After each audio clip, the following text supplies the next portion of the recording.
Hi friend, तुमचं स्वागत आहे मेगा किचनमध्ये. आज बनवणारे खोबऱ्याचे लाडू. त्याच्यामध्ये सगळे साहित्य घेतलेले मी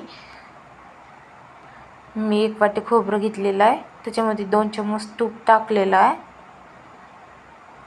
चांगलं परतून घ्यायचं. 2 चम्मच तूप टाकलं तर परतून घ्यायचं चांगलं वास येईपर्यंत थोडं. त्याच्यामध्ये अर्धी वाटी दूध टाकलेलं आहे.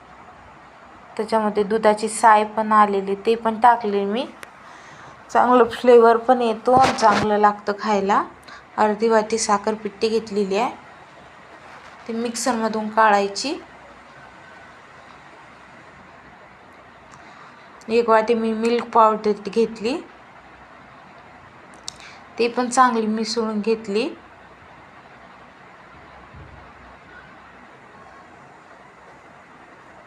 बघा, मिसळून घेतली छान.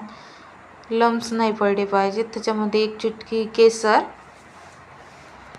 ते पण चांगलं मिसळून घेतलं. कलर पण छान येतो, फ्लेवर पण छान येतो. विलायची टाकलेली मी. आणि आपलं ते खोबरं घेतलेलं ना, भाजून घेतलेलं, ते टाकलं. चांगलं एकजीव करायचं फिरवून. चांगलं. बघा किती छान, बघा किती छान झालेलं.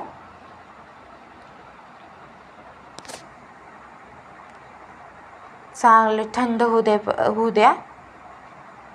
मी 10 मिनिट तसंच सोडून दिलं. मग त्याचे लाडू घेतले बांधायला. बघा, असे गोल गोल बांधायचे. मी खोबरं खीस नाही का, त्याच्यामध्ये कोट केले. बघा किती छान झालेले.